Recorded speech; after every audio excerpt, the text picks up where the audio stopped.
My favorite presentations are sales presentations because they are one, exciting, and two, they are the lifeblood of your business. So if you're looking to get deeper discounts on deals, if you're losing deals to competitors, or if you have a team that's underperforming on the acquisition side, this video is for you. In this video, my past team member, my current client success coach, and a seven-figure business owner, Ryan Brennan, is going to be giving you guys a presentation on how to get sellers to open up so that you can dive deep into motivation to close more deals and to win over your competition. Ryan not only is a sales genius, but I love listening to Ryan talk about sales because one, he's a sales genius, and two, he's really passionate and really great at sales itself. And so anytime I listen to someone super passionate talk about anything is honestly just like a work of art. It's just so fun to watch and to be a part of their journey. And that's why I wanted to share this video with you today, because I know sales is the hardest part and the most important part of your wholesale business. One nugget from today's video can help you close one extra deal per month, which is over $300,000 in additional revenue and income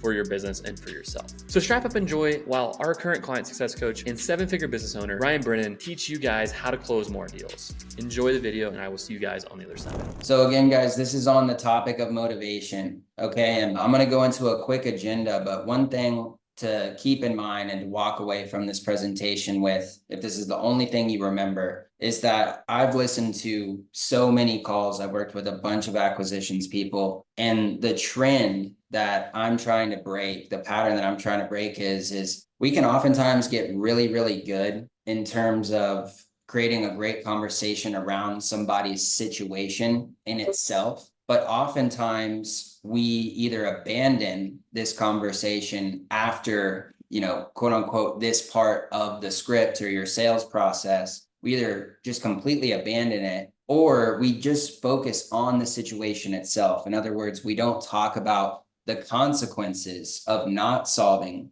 that problem or taking care of that situation, right? What happens if we don't take action, right? A lot of times we're just totally situation focused, and you still, of course, want that to be a part of the conversation, but we also want to talk about, like, what does life after the sale of this property look like, right? What happens if you don't take care of X, Y, and Z? So those are just a couple of nuggets to walk away with to once you just have this conversation and you get past that part of your script, don't feel like or don't just abandon that conversation, right? And never revisit it, because that can be really effective way to price negotiate by associating their situation or the consequences of that situation. And number two is don't focus only on the situation itself. So quick agenda. We're going to start by talking about, why does this part of the conversation even matter? This is actually a common question I get. It's like, man, I see people like talking about this all the time, and I just don't understand, why it even matters that much. And to be honest, it's a valid question. And we're going to talk about, understanding who we're talking to. We're going to talk about how important tonality is in several parts throughout our process, but most significantly here under motivation. A couple of great strategies. Some of you may have heard labeling and mirroring. I don't know if you guys have ever heard of Chris Voss, but he's infamous for coming up with these. He wrote a book called Split the Difference. He was a negotiator for either the FBI or the CIA. So we'll go over those strategies. What I like about these strategies the most is that they're so simple, right? It's not rocket science. It's really, really simple, yet super duper effective.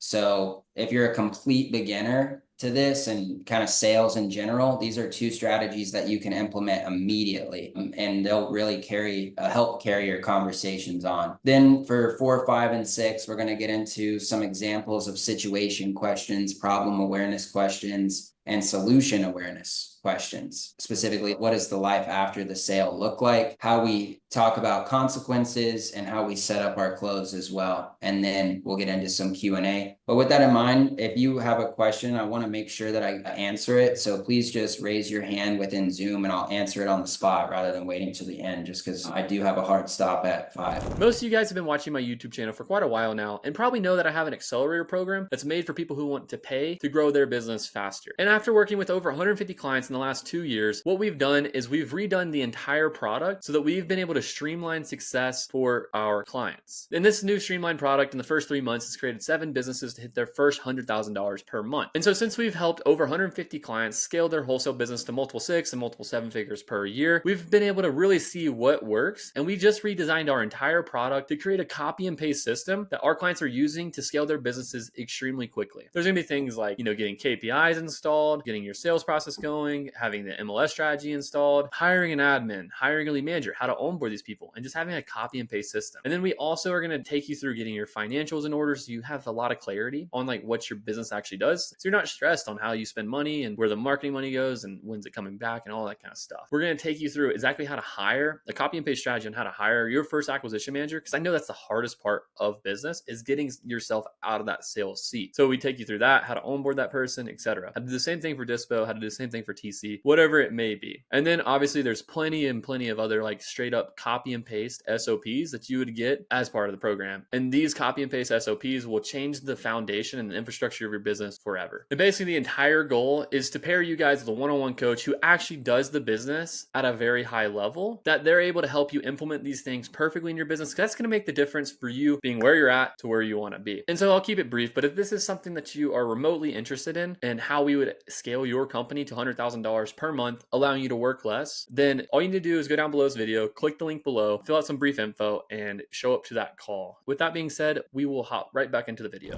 Okay, so first and foremost, let's talk about why this is important, okay? And this is an exercise that I recommend that all you do for each section of your script, so to speak. The number one reason why, and this is extremely prevalent, not only for yourself, but especially if you're managing other salespeople, acquisition reps, because people are the least likely to follow something verbatim if they themselves don't understand why they're doing it, right? So to give you an example, this was a year or two ago. I was managing an acquisitions rep at the time, and I was listening to some of his calls, and all of a sudden I realized that he was skipping over some certain part of our script. I can't remember exactly what it was, but it was one of the roadblocks. And I went to him and I was like, hey man, like, I've listened to some of your calls and I noticed that you keep skipping over this part. Do you mind if I ask you why you're doing that? And his response was, yeah, man, if I'm being honest, I don't know why we even have that in there. It just doesn't make sense to me, right? So if he's not sold on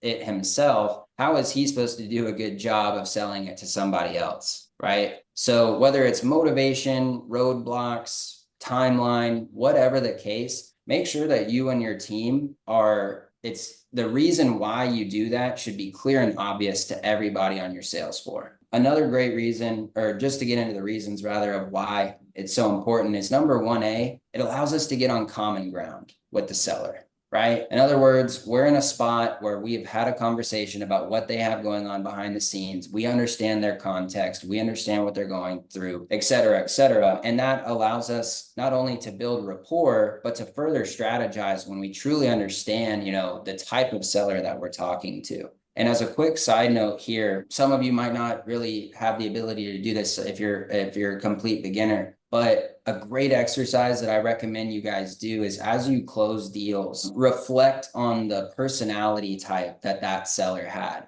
Reflect on the situation that they had. Reflect on the traits and the characteristics that they had, right? What did that conversation sound like? How ready were they to take action, et cetera, et cetera. And once you do this, you'll recognize that there are patterns, right? And what that allows you to do as an acquisitions rep is to actively listen for green flags, yellow flags, and perhaps red flags. That's going to help you decide who to spend your time talking to, what to look out for, what to address, what signs of a good quality lead or appointment look like, and what they look like on the flip side, right? For those less quality leads. So really understand who your target audience is super, super important, and will allow you to be very time efficient and effective with your day, right?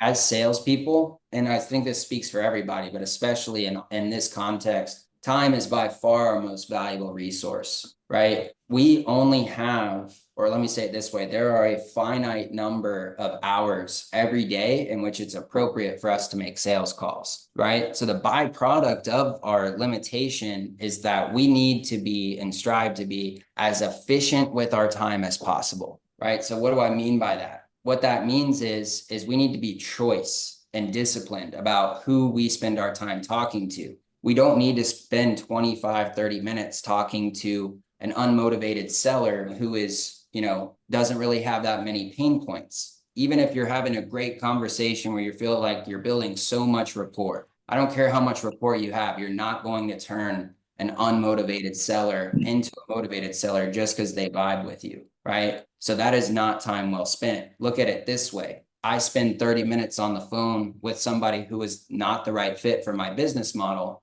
The result of that is now I have 30 less minutes on the phone to spend talking to somebody who is the right fit for my business model. Okay. Also, on the note of common ground and doing that exercise that I did, we have a document that we update with our closings, and it's just called seller summaries, right? So here we just take a quick note of who they were, where they were from, what their situation was, and how we helped them, right? So now we've just built this catalog of third-party stories, okay? So these put getting on common ground on steroids, because now you're able to relate their situation to an anonymous third party who was going through something similar that you were able to provide a solution for, right? And at the end of the day, guys, yes, money is the number one quote unquote motivator. That's what all your sellers are going to care about the most. But who they decide to work with is going to be based on who they feel is best suited to solve their problem, right? Yes, the money plays a very large role. But at the end of the day, especially for your sellers that are going through a distressful time, right? They really have to be very selective and choice about who they decide to work with. They're investing a lot of stock into that person, so to speak, right? Oftentimes these people have deadlines to meet. And if we can't deliver, we're putting them in an even worse situation, right? So your ability to prove yourself as the right solution to their problem will oftentimes make or break you getting the deal locked up or not. Number two, this is super duper important as well, and something to walk away with that I think does a great job of kind of summarizing the overall message here, is that by talking through a seller's pain points and their motivation factors to sell, we remove them from transactional based thinking, right? Think like, I give you X, you give me Y, I give you the house, you give me the money, into results based thinking. What does selling this home so you can stop having to put up with X, Y, and Z accomplish for you? What does that life after the sale look like? How would that make your life better? Right? So we want them to think about the result, not necessarily just the transactional parts. And something that runs hand in hand with that is emotional based thinking versus logical based thinking. Super similar to what I just described with transaction versus results based. We want them to be making decisions based on how this situation is making them feel, right? And the feelings that they'll have by being able to move on from the problems that are associated with that house, right? Also, check yourself here too. A lot of times I see salespeople, they're making decisions based on their emotions, right? Don't let your ego get involved in these calls, right? You have to stay calm, cool, collected. You need to be making decisions based on logic, right? So don't fall for your trap, so to speak. And I kind of touched on this at the beginning. Understand who you're talking to, understand who we're dealing with. What I mean by it goes both ways is that there's a certain population within the market of people who are looking to sell their homes that we can serve. And there's also a percentage of the people who are looking to sell their homes that we can't help, right? So like I said earlier, don't spend time, energy, and stress trying to turn somebody who is not the right fit for your business model into somebody who is. A great way to look at this is that we are deal finders, right? We are not deal manufacturers. Again, to make this like an extreme example, you could have had the best conversation in the world and had so many things in common and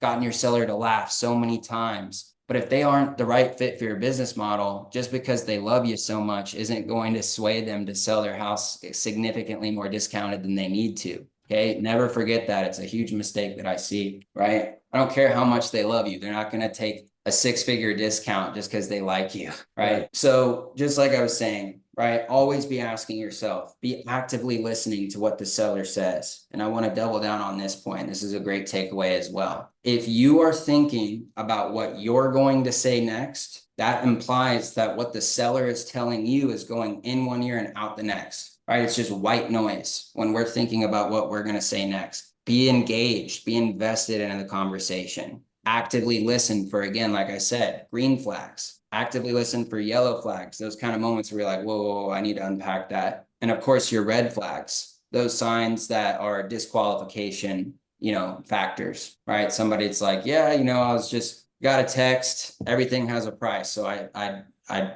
I can sell it for over market, then sure, I'll sell. Obviously, a major red flag, right? We need to go into disqualification mode and disqualify them, open the door for future communications, and move on to the next. And this is a nice little graphic here to kind of visualize this, what we call the teeter-totter of motivation. So imagine on one side, you have motivation, and on the other side, you have price, right? So in this case, let's say motivation's over here. If their motivation is low, their asking price is going to be high, and vice versa, right? So actively listening for your seller's pain points to see if they are showing signs of people that are the right fit of your business model will allow you to be as efficient as possible with your time. So before I move on, does anybody have any questions? Okay. All right. This is another really important topic here. The importance of tonality. Okay. It's not what we say, it's how we say it. This is a horrible example, but I think it really makes the point clear. At the end of the day, please leave and GTFO mean the same thing, but how they're interpreted is extremely different, right? So how you say it is really what's going to move the needle in contrast to specifically what you say. Good tonality can save bad words. Good words cannot save bad notes. Bad tonality is another saying that I think does a great job of just describing what this means. But in the context of the motivation part of the conversation, you want to sound curious, almost like to a level of confusion, right? Because this is going to subconsciously communicate to the seller that you're genuinely invested into the conversation, right? You're legitimately curious to hear more. And the more curious, the more invested that you sound, the more likely the seller is to give you greater feedback. It's just a psychological thing, right? As humans, when somebody sounds very invested or very curious to hear more, we tend to give them more information. Whereas if we don't sound like we really even care, right, they're more likely to give you short, open-ended answers, right? Like, yeah, we're just looking to sell it, right? No, we just decided now's the time. Okay, but why is now the time, right? What's behind that? That's what you're looking for. In terms of the execution of this, slowing your pace and again, just making an effort to sound almost confused, right? Very curious. Yeah. So to kind of put this into perspective here, yeah, I just had a few minutes before my next appointment. And, I was just curious, when you went through the ad and it was talking about being able to sell the home without paying all the agent fees, no repairs, what was it about the ad that maybe wanted you to look into this further, right? That's going to come across as like you're super duper curious. And the more curious you sound, once again, the more feedback you'll get, which is extremely valuable information to you. So you know who you're dealing with, right? Am I seeing green flags or am I seeing red flags, right? That's where you really want to hone in and actively listen for either of those. Yeah, I already touched on these two. The less invested you sound, the more of a surface level response you will get. Also, another thing that I would say is definitely more rare, but I've witnessed firsthand will happen. Some people will call the acquisitions rep out and be like, why are you asking, right? Like, why do you care? And that tells me, without even listening to the call, what sparked that was the person on the other end of the phone didn't really even sound like they cared. It almost sounded like they asked these questions because they had to, or they had some kind of agenda, right? They're asking for a certain reason. We want the opposite of that. And the last bullet point here is really more so a general, it applies to the conversation as a whole. Kind of another little tip is what's called tone matching. Basically, what the goal is here is to kind of match the tone, the pace, the communication style of the person you're talking, right? So in other words, to give kind of another extreme example to really, so you can visualize this, the way I speak from a tone, a pace perspective is a lot different from that of let's say an older woman, right? Versus a middle-aged man, right? The older women or older people in general, they're going to speak slower, right? They're going to speak more softly. You want to match that same energy, right? That's another kind of psychological thing and tactic to get greater feedback. Okay, so this is like we touched on earlier. What I love about these two strategies the most is that they're very simple yet very, very effective. I'm going to actually start here on the right side with mirroring. All you do is repeat the last 1 to 3 words of their statement and put a question mark at the end, right? Take this with a grain of salt as well. As a quick disclosure, it doesn't always have to be the last 1 to 3 words. What you're really looking for are the buzzwords or the trigger words, right? The words that come out of their mouth and you're like, ooh, I see a pain point there. I want to unpack that. It tends to be at the end, but sometimes it's not. So again, take that with a grain of salt. Put this into perspective for you guys. The seller says, yeah, I've just had a lot on my plate. A lot on your plate? Yeah, I've got a kid in private school and we've had X, Y, and Z come up and blah, blah, blah. Right? When you just mirror, you'd be, and I'd like to hear if anybody has experience with this and what their feedback is, but really, really effective yet simple way to get them to open up more. That's right. The example that I always say, or is it's called I forget what tactic it's called and Never Split the Difference, but when you paraphrase what somebody said and get them to say that's right. Yeah, yeah.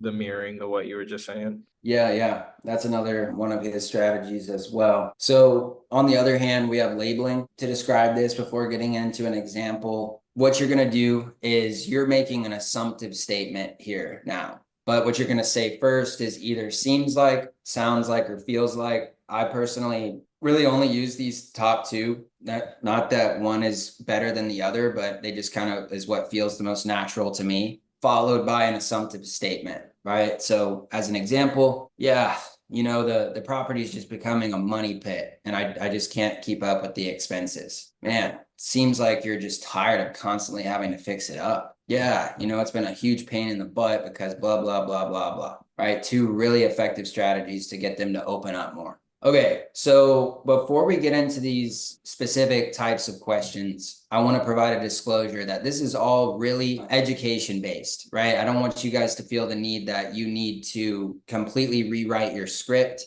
or, write these things down verbatim. I could see that, these examples like kind of triggering that. This is really just here for educational purposes to kind of shed light on the different types of questions that we can ask under the topic of motivation, aside from just the situation itself. So take inspiration from this, take screenshots, give yourself some kind of ammunition. So on your real life seller calls, you have some examples and you have some kind of direction on some good questions to ask. But situation questions help give us clues or hints about what has them looking to sell. Right. So they're essentially questions disguised, or you get the information you want without explicitly asking, so what has you thinking about selling? Right. This prevalent example of this that's really great when either of these come up is when the property is tenant occupied or vacant. Right. So basically what you're going to do is use something that they said to kind of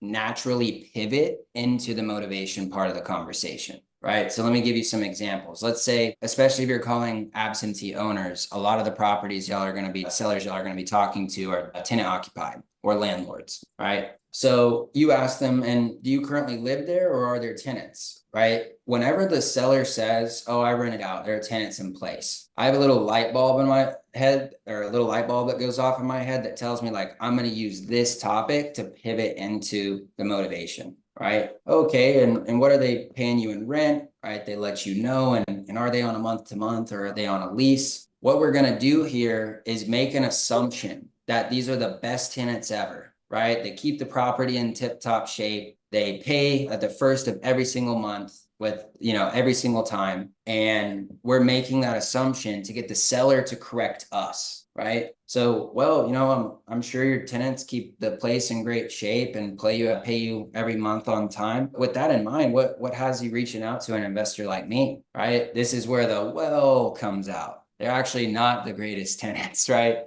They haven't paid me in 4 months. They beat the property up. Whatever the case is, boom. Now we have our pain points to work with. Now we can expand upon our conversation. Ventus, I don't think that's your real name, but yeah, it's Gregory. Sorry. Old account once again. But my question was on what you were talking about earlier, just before you got to the situational questions. It was just mainly kind of when do you know like you want to dive a little further into that like situational question, or because usually the seller always bring up something that might not have anything to do with the conversation at hand? So when do you kind of know when you want to go deeper, when you want to just leave that? Because you When could obviously miss some situations, you know what I mean? You could miss a good situation to where it could help you build that rapport, or it could help you get further information, or kind of push them in a better direction towards wanting to sell.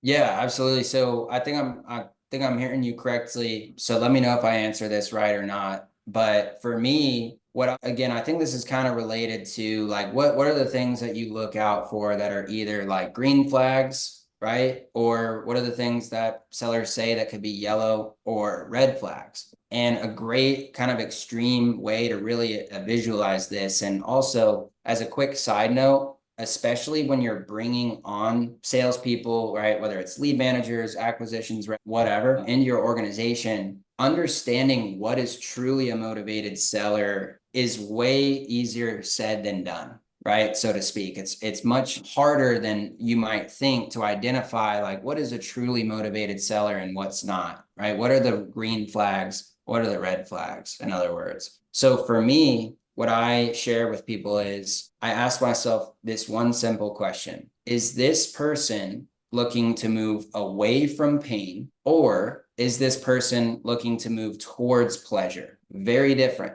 right? Let's put this into an example. So, Mr. Seller, what has you thinking about selling the property? Well, I'm looking to relocate to be closer to my grandchildren. Pause there. Okay. Yeah, this guy wants to sell his property, but he's looking to move towards pleasure, right? He doesn't have it like a stout pain point in his life that requires him to sell this property to solve the problem. That doesn't mean that we automatically just abort mission and just get off the phone, but that's a yellow flag, right? So, Mr. Seller, what, on that note, what happens if, I'm not saying repeat this verbatim, but the goal is to find out where are they at on price, right? But before that, I probably double down on that to make sure that they're not kind of hiding anything. Oh, okay, gotcha. So like how far are you living from your grandson right now? Right? They say, well, we're about 4 hours and I want to be within one. Man, that's awesome. I think that's cool. You want to be closer to your family. How long have you been thinking about it? Right. And I'm very actively listening to how they respond.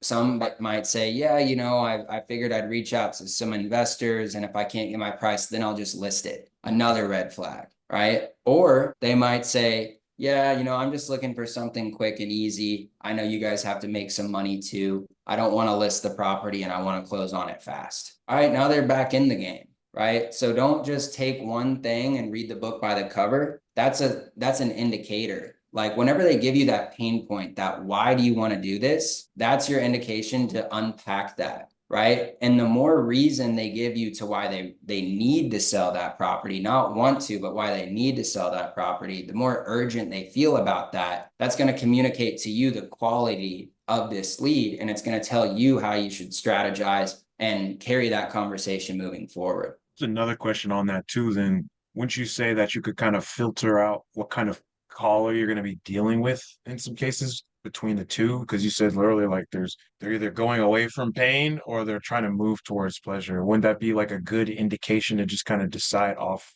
in the very beginning of the call, kind of with the person? I don't think I follow. Could you? So what I'm asking is pretty much like, could that be used in a case like as a filter, like kind of you spoke on like red flags, yellow flags, green flags, and in the beginning, if you see that you have a seller who's just kind of moving it with the situation of selling in a case of wanting to get rid of some issues in their life, that's moving away from pain. Whereas like you have a person who just wants to kind of make profit, that's kind of moving towards pain. So that I'm not saying like you would want to pass judgment just because of those two things, but wouldn't that be a good like ideal giver in a case, how to move on them? Yeah, of course. That's why you're, asking these questions, is to find out what is going on behind the scenes, right? Why are you reaching out to me? Right? Do you share characteristics with other people that I've been able to help in the past, or do you not? Right? We're basically probing them to find out more information. So on the other end, right, we can decipher what they're going through and internally think or recognize, should I carry this conversation further? Right? Are they showing signs of somebody that I can actually help? Or are they showing signs of the opposite, that I'm not the right person to help this seller? Because again, like I said earlier, we are deal finders. We are not deal manufacturers, right? So it's our job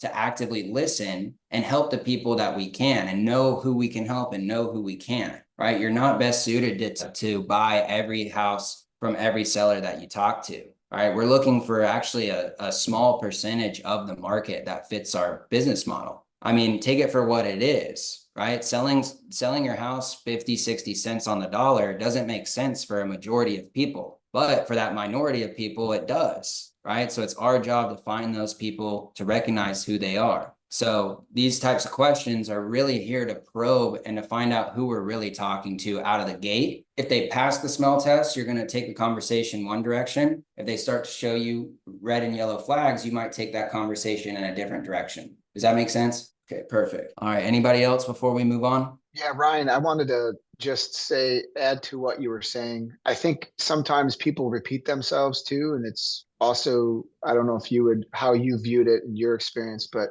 sometimes people repeat the same pain over and over again. And no matter where you dig, I'm sorry? In terms of like sharing their story with multiple different people trying to buy their house? It could be anything. It's like, time is always the number one pain point if people are in a sense of urgency. But I've also, people have, they'll break out the same thing, even if you dig deep, and then they start repetitively repeating themselves and they don't even know it. That's when you know that's when you hammer down on it. Because I agree, it's like sometimes stuff is so superficial, but I didn't know if you experienced that or how you view that, or that sort of thing, because it may seem superficial maybe when they're saying it, but then you're like, ooh, they mentioned that again. Let's dive into that even deeper. Of course, That would be like a prime example of why actively listening is so important, because if you're not, you can overlook those things, right? We can't read a book by its cover, right? We got to be in the moment, hearing every word that the seller is telling us. So I want, like, basically consider yourself like downloading data, right? That is like intel. That is valuable information to you, right? So whether they repeat something or whatever the case is, anything that stands out that is a pain point or a reason that they need or technically want to sell that property, that's what you want to expand on, right? So I always want to know what's behind the surface level feedback that they give me, because that's usually or I shouldn't say usually, but it's common that the first response you'll get is pretty open-ended, very surface level. Yeah, we've been thinking about it for a while, and we're ready to sell, and we saw your ad, so we figured we get a call, and if the price works, we'll sell. Okay, but what about, why is now the right time to sell? Right? When you say that you've been thinking about it and you decided you wanted to sell the property, what's behind that? That's the information that you're looking for. All right, we're going to the next one. So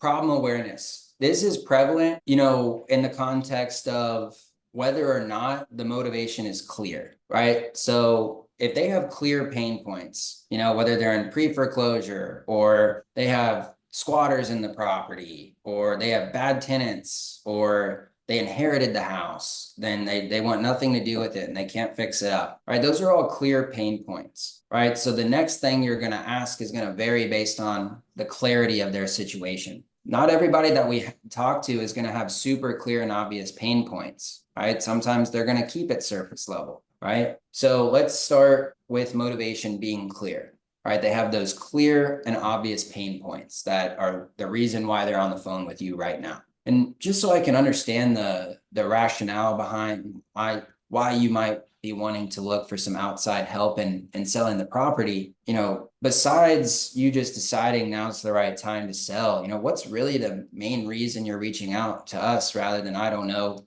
listing the property with an agent or maybe fixing it up yourself? So you're putting them on the hot seat here, so to speak. You're basically asking them, can you please tell me why we're on the phone right now and why I'm a possible solution to your problem? What makes me different, right? It's almost like you're interviewing them to see if they seem to be the right fit. On the other hand, if motivation is just not so clear, right? They're just giving you some kind of vague feedback. We make the assumption that everything is perfect, right? It's sunshine and rainbows, right? It sounds like things are going fairly well for you there. I mean, with that in mind, what's the rationale behind you wanting to possibly sell the property now? You know, rather than, I don't know, listing it with an agent, hope they can sell it and have to pay all those fees. All the while you're still dealing with X, Y, and Z. And then this last part can apply in both of these scenarios. Double down on that. Tell me more, right? Well, you know, I get it. That all makes sense. But at the same time, just curious, why take care of all this now though? Something else might come up, you know, now you have something else to talk about. Any questions on problem awareness?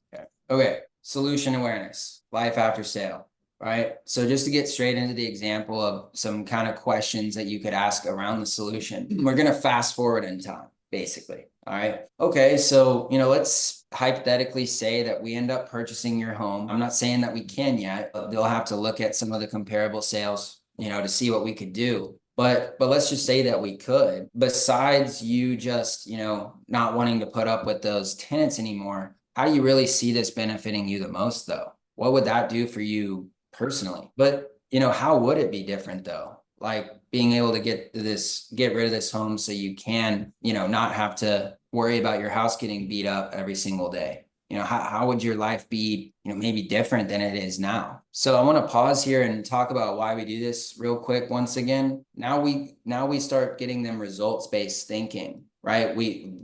They basically get to see the light at the end of that tunnel. They're going to feel the emotions and feelings associated with not having to deal with X, Y, and Z anymore, right? They can see the finish line, so to speak. And oftentimes ourselves as acquisition reps, but also your sellers are so situationally focused. We don't really even think about what happens after we close the deal, right? We get so hyper focused on, for us, buying the house, or for the seller on selling the house. But what happens after that, right? And when your seller can see that and they're talking to you, what happens? They associate selling their home and all the positivity that's going to bring them with who? You. So really good tactic here. Any questions around this? Okay. Also, I need to make sure that I don't have people waiting. Ryan, go ahead. Ryan, real quick, when you're using the solution awareness, where would you put it sort of in your process? Would you put it after you've discovered their motivation, when you're getting closer to ask for price? Would you put it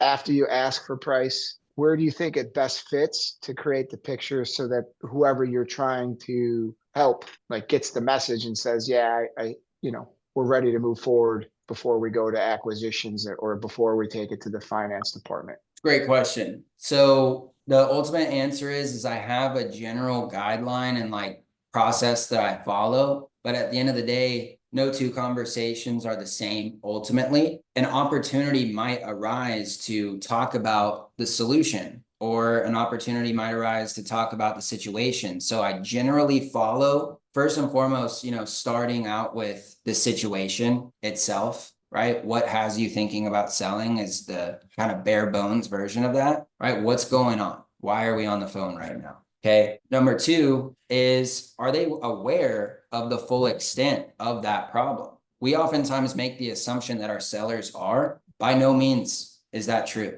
in every case. Matter of times, most of the time, they're not fully aware of the extent of their situation, or they haven't even thought about it. Like I just got done talking about, ourselves and sellers share this in common, that we tend to just think about the situation itself, the cover of the book, so to speak, right? Buying the house, selling the house. But we usually don't think about the consequences or the full extent of the problem of the situation. Okay, so now that we know more about the situation and we have the context, we can make sure that they're aware of the full extent of that problem. Then we get into the solution. Okay, so we talked about the situation. We talked about the full extent of the problem. Now we talked about how we're going to solve it and what that looks like. And then lastly, and I'll dive into this right now because this is right where we left off, we're going to ask some, and potentially, right? Again, you don't always have to follow this to a T, but this typically is the best time to get into the consequence, right? So we showed them the light at the end of the tunnel, right?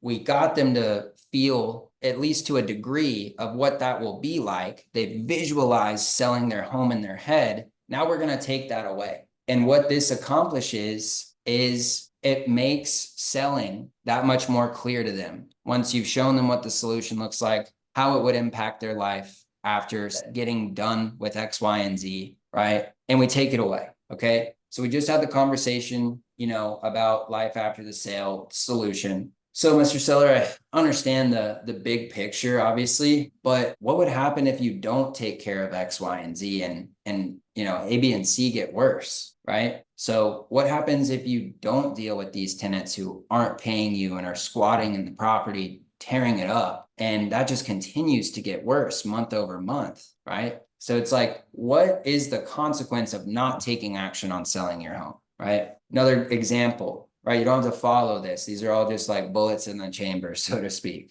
So what would happen if you didn't sell the house? The market continues to decline for the next 3, 6, 9 months, and you'd never get the price that you're looking for. And example 3, so what happens if you go to sell the home, the market keeps going down like it has been, what would you do if homes are selling 20% less than they are now? Any questions around here? Okay. All right. So I got to leave right at 5. So I'm going to try to get through this as quickly as possible. Qualifying questions, right? This is really where we just kind of teeing up the ball for the close. One of the kind of last questions you asked before that, I guess another example of the previous slide is, so how important would you say it is for you to change your situation, get rid of this property so you don't have to deal with X, Y, and Z anymore? Would you say that it's time to make a change possibly? Right. And the goal is to get them. Yeah, no, you're absolutely right. I got to put all this crap behind me. I'm ready to take action. That's what the goal is here. Right. Well, based on what you told me, Mr. Seller, what we're doing could actually work for you because, you had said that you wanted to be done with this house. You want to go ahead and sell it. But right now, you're still dealing with those tenants. They're beating up the property. And because of that, I think it's making you feel like, I think you had mentioned an emotion that they said, right?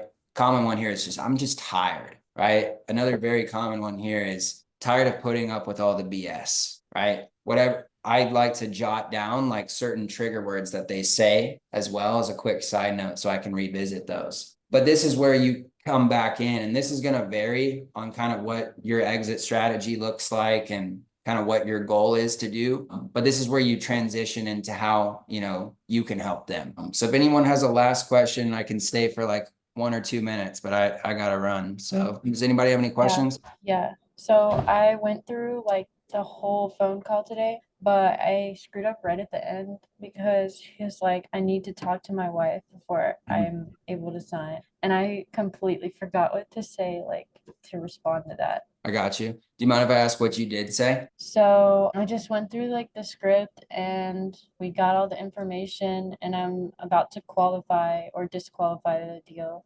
And he's like, so I said, is there anything stopping you from signing papers today? The basic script stuff. And then he's like, I need to talk to my wife before I sign these papers. And that's where I didn't know what to say. Got you. Yeah. So the first thing that I do, and this is a general takeaway for everybody for any objection that you get, never be reactive, right? I always tell people unpack, then overcome. If somebody has an objection in the red zone, for my football fans out there, there's something that's making them feel uncomfortable, right? Something just isn't sitting right with them. They're not ready to take action with you, at least, right? So rather than being reactive, we need to understand that that is the reason why they feel that way in the first place. And the byproduct of that is that they're in a vulnerable state. They don't feel comfortable right now. So now is not the time to get pushy or aggressive because that's just going to drive that wedge even deeper between you guys, right? So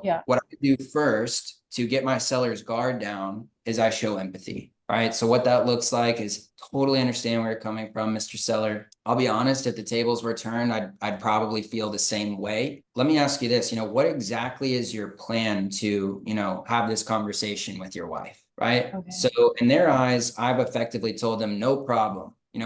What's your plan? Right. They'll say something along the lines of, well, she gets home from work tonight at 6 and I'll talk to her then. Okay, perfect. So after you have your conversation, with your wife tonight, around 6 when she gets home, when do you think that you and I should hop back on the phone just to kind of pick up where we left off and, see if everybody's on the same page, right? Okay. So I go as far here to go ahead and schedule the follow-up call without even trying to handle the objection yet. Why do I do this? Because the moment you do that, in the seller's eyes, that conversation is as good as over with, right? They're in exit mode mentally. So what's the byproduct of that? Their guard is completely down. Again, as far as they know, this conversation is over, right? This is a perfect time to find out what is the true roadblock. Because 9 times out of 10, when someone says, I need to think about it, decision makers are a little different. But usually, whether it's decision makers or I just need to think about it, that's nothing short of a smokescreen,